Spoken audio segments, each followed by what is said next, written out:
दोस्तों, आज हम फिर लौटे हैं एक नई वीडियो के साथ जिसका नाम है 1147। कहानी अच्छी लगे तो वीडियो को लाइक करो, चैनल सब्सक्राइब कर बेल आइकन ऑल पर सेट कर लो, जिससे कि नई कहानी आप सबसे पहले देख पाएं। चलो शुरू करते हैं। रात के 11:47 मैंने घड़ी देखी और पहली बार मुझे ऐसा लगा कि वक्त मुझे देख रहा है। मैं घड़ी से नजर नहीं हटा पा रहा था क्योंकि वो चल नहीं रही थी। सेकंड की सुई एक ही जगह अटकी हुई थी। 11:47। मैंने हल्का सा हंसने की कोशिश की। बैटरी खत्म होगी, लेकिन दिल इस जवाब से संतुष्ट नहीं हुआ। कमरे में अजीब सी खामोशी थी, इतनी गहरी कि अपनी सांसों की आवाज भी कान में चुभ रही थी। उससे पहले मेरी जिंदगी बिल्कुल साधारण थी। सुबह उठना, काम पर जाना, शाम को लौटना और रात को थक कर सो जाना। मैं भविष्य के बारे में ज्यादा सोचता नहीं था। मुझे लगता था जो होगा देखा जाएगा। और अब सोचता हूं, काश मैंने थोड़ा सोचा होता। सब कुछ उस सुबह शुरू हुआ जब मैंने दरवाजा खोला। बाहर एक पैकेट पड़ा था। ना कोई नाम, ना कोई पहचान, सिर्फ मेरा नाम। मेरे ही हाथ की लिखावट में। मेरी उंगलियां कुछ पल हिली नहीं। ऐसा लगा जैसे उस पैकेट को छूते ही कुछ बदल जाएगा। मैं कुछ देर बस उसे देखता रहा, फिर झुककर उठाया। अंदर एक भारी धातु की घड़ी थी, बहुत ठंडी, इतनी ठंडी कि हथेलियां सिहर उठीं। और उसके नीचे एक लिफाफा, सादा, पुराना, पीला सा। मैंने लिफाफा खोला। अंदर एक खत था। मैंने पहली लाइन पढ़ी, फिर रुक गया। अगर तुम ये पढ़ रहे हो तो मैं अब वो इंसान नहीं रहा जो तुम हो। मेरे होठों पर हल्की सी हंसी आई। कोई मजाक कर रहा है। मैंने खत आगे पढ़ा और हर शब्द के साथ मेरे सीने का वजन बढ़ता गया।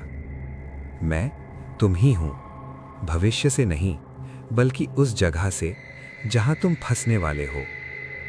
मेरे हाथ कांपने लगे। कमरा अचानक छोटा लगने लगा। मैंने खत मोड़ दिया, घड़ी टेबल पर रखी और खुद से कहा, बस काफी है। मैं काम पर निकल गया, लेकिन पूरे दिन कुछ सही नहीं था। लिफ्ट हर बार गलत फ्लोर पर रुकती, फोन बिना वजह वाइब्रेट करता और हर बार जब मैं घड़ी देखता 11:47। शाम को मैं थका हुआ घर लौटा। घड़ी उसी जगह पड़ी थी जैसी मैं छोड़कर गया था। मैंने बैटरी बदलने की कोशिश की। नई बैटरी, पूरी चार्ज्ड, फिर भी 11:47। उस रात मैंने खत फिर से पढ़ा। इस बार उसमें नई लाइनें थीं जो सुबह नहीं थीं। तुम सोच रहे हो कि ये सब संयोग है। मैं भी यही सोचता था। मेरी सांस धीमी हो गई। ये घड़ी समय नहीं दिखाती, ये फैसले दिखाती है।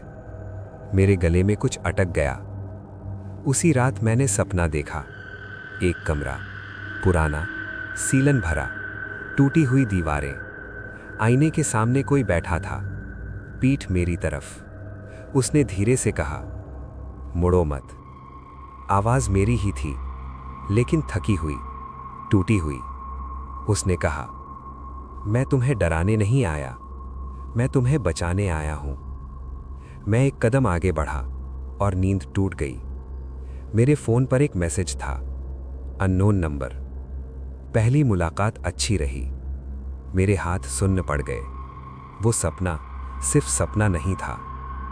अगले दिनों में मैसेज आते रहे, धीरे, साफ।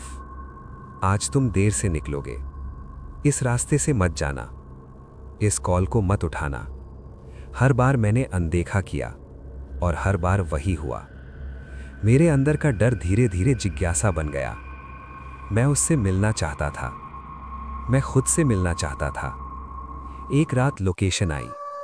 शहर के बाहर एक अधूरी इमारत। हवा बहुत ठंडी थी। अंदर आईने के सामने वो खड़ा था, मैं ही, बस ज्यादा थका हुआ। आंखों के नीचे गहरे साए, चेहरे पर पछतावे की रेखाएं। उसने धीरे से कहा, मैं भविष्य से नहीं आया, मैं उसी पल में फंसा हूं जहां तुम एक फैसला लेने वाले हो। मैंने पूछा, कौन सा फैसला? वो घड़ी की तरफ देखने लगा। 11:47। उसने कहा, तुम उस दिन रुक नहीं पाओगे, और जब वक्त तुम्हें रोकेगा तब तुम मेरी तरह फंस जाओगे।